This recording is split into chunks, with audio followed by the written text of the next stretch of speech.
নমস্কার, আপনারা দেখছেন কড়া খবর।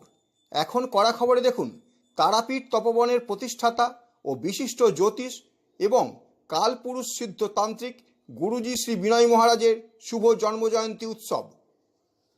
1 জুন সোমবার ছিল তারাপীঠ তপবনের প্রতিষ্ঠাতা ও বিশিষ্ট জ্যোতিষ এবং কালপুরুষ সিদ্ধ তান্ত্রিক গুরুজি শ্রী বিনয় মহারাজের শুভ জন্মজয়ন্তী। এই উপলক্ষে এদিন সকাল 10টা থেকে সারা দিনব্যাপী তার ভক্ত ও শিষ্য শিষ্যারা মিলিত হয়েছিলেন সিথির মোড়ে উজ্জ্বলা জেমসে গুরু পূজা ও গুরুজির আশীর্বাদ নেওয়ার জন্য। শুধু তাই নয়, তার জন্মদিন উপলক্ষে তারাপীঠ তপবনের পক্ষ থেকে বেশ কিছু দুস্থ মায়েদের উপহার দেওয়া হলো নতুন বস্ত্র। এছাড়াও বেশ কিছু ব্রাহ্মণের হাতে তুলে দেওয়া হলো ধুতি ও খাদ্য সামগ্রী প্যাকেট। সারাদিন ভক্ত শিষ্যদের কাছ থেকে যেমন পূজা নিলেন, সঙ্গে দিলেন তার আশীর্বাদ। শিষ্য শিষ্যাদের আবদারে তাদের সঙ্গে নিয়ে কেক কেটে পালন করলেন জন্মদিনের অনুষ্ঠান এবং সকলের সঙ্গে একসাথে করলেন ফটো সেশন। চলুন এখন আমরা সরাসরি চলে যাই গুরুজি শ্রী বিনয় মহারাজের কাছে, তার মুখ থেকে শুনে নিই জন্মদিনের অনুষ্ঠান উপলক্ষে কি বললেন তিনি।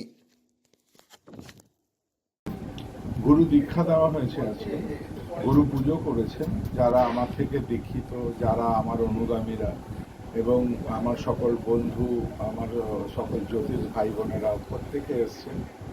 এবং তাদের উদ্দেশ্যে বলবো যে আমার কুলদেবী মা ফুলমতি এবং আমার ইষ্টদেবী মা তারা, ওনারা যেন আমার শিষ্য ভক্তদের ওপর আশীর্বাদ প্রদান করেন। আমরা তাদের হাতে কিছু বস্ত্র তুলে দিয়েছি, ব্রাহ্মণ দেবতারা আছেন তাদের হাতে আমরা কিছু তাদের পরন তুলে দেবো, ধুতি তুলে দেবো এবং খাদ্য সামগ্রী আছে। তাছাড়াও আমরা পথচারীদের আজ কিছু খাবার দেবো। আমার 365 দিন তারাপীঠ তপবন ব্রতী থাকে শিবজ্ঞানের জীব সেবায়। আজও তার আমরা সেই কাজই করে যাচ্ছি। আপনারা জানেন গুরুজি বিনয় মহারাজ মানে সে যে কোনো অনুষ্ঠান হোক না কেন, সোশ্যাল সার্ভিসটা তার থাকবেই, সোশ্যাল ওয়ার্কটা তার থাকবেই। আপনারাও ভালো থাকবেন, সুস্থ থাকবেন। আর আপনার শিষ্য শিষ্যদের উদ্দেশ্যে কি বার্তা যে পৌঁছাবেন? তাদের বলবো গুরুর প্রতি যে নিষ্ঠা, যে একনিষ্ঠতা, তারা এইভাবেই যেন চালিয়ে যায়, হিন্দু সনাতন ধর্মকে যেন তারা এইভাবে এগিয়ে নিয়ে যায়, এইটুকুই বলবো। এবং আমার থেকে যারা দীক্ষিত তাদেরকে নতুন করে শেখানোর কিছু নেই, কারণ তারা অলরেডি শিষ্য হওয়ার সেই যে উপযুক্ত প্রমাণ তারা প্রত্যেকে আমার জন্ম উৎসবে বা গুরু পূর্ণিমায় করেন। সনাতন ধর্মকে তার প্রচার এবং প্রসারের জন্য আজকে কি শপথ নেবেন? অবশ্যই আপনাদের খবরেই হয়েছিল, আপনারা জানেন আজ থেকে 7-8 মাস আগে আমরা সনাতন ধর্মের জন্য আমি নিজেই একটি আলোচনা সভা রেখেছিলাম, যেখানে আমরা যাতে আরও, এখন তো খুব আনন্দের বিষয় যে আমরা বুক ফুলিয়ে আমাদের সনাতনীদের কাজগুলো করতে পারছি।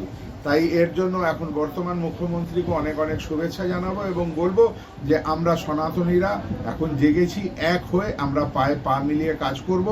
নিজেদের মধ্যে দ্বন্দ্ব ভুলে গিয়ে সনাতনের জন্য কিছু করতে হবে। সকলে ভালো থাকবেন, সুস্থ থাকবেন। গুরুজির পর আমরা যাব তার শিষ্য শিষ্যাদের কাছে, শুনবো গুরুজির জন্মদিনে তারাই বাকি কি বললেন। সবার প্রথমে মাতারা নাম মাতারা জয়পুর বামদেব। আপনারা প্রত্যেকে জানেন আজ একটি বিশেষ দিন, সেই দিনটি কি আজকে গুরুজি শ্রী বিনয় মহারাজের জন্মতিথি। আমরা সবাই মিলে, ওনার যত ভক্ত শিষ্য সবাই আছে, সবাই মিলে পালন করছি প্রতি বছরের ন্যায়। আর এখানে পুরো ওপেন ফেসবুকে বলি দিয়ে দেন, সবাই আসার জন্য সবাইকে আমন্ত্রণ করছে, সবাই আসবেন। এখনও যারা যারা দেখছেন ফেসবুক লাইভে বা যারা যারা এখনও আসতে পারেননি, সবাই চলে আসবেন। খুব ভালোভাবে সবাই মিলে আজকের দিনটি আমরা কাটাবো। আর মাতারার কাছে প্রার্থনা করবো যে এরকম পরম পূজনীয় আরাধ্য গুরুদেবকে আমি নিজেকে সত্যি ধন্য বলে মনে করছি। ওনার দীর্ঘায়ু এবং সুস্থ শরীর কামনা করছি। সব মিলিয়ে আজকের দিনটা একটা অভূতপূর্ণ দিন, যেহেতু গুরুজির জন্মদিন, যার জন্ম মানে যার আশীর্বাদে আমাদের পথ চলার পথেও তার চরণে আমাদের সব। আপনার নাম? আমার নাম সুন্দর। আপনি কি আপনার খবর সরাসরি সম্প্রচার করতে চান অথবা আপনার এলাকার খবর দেখাতে চান?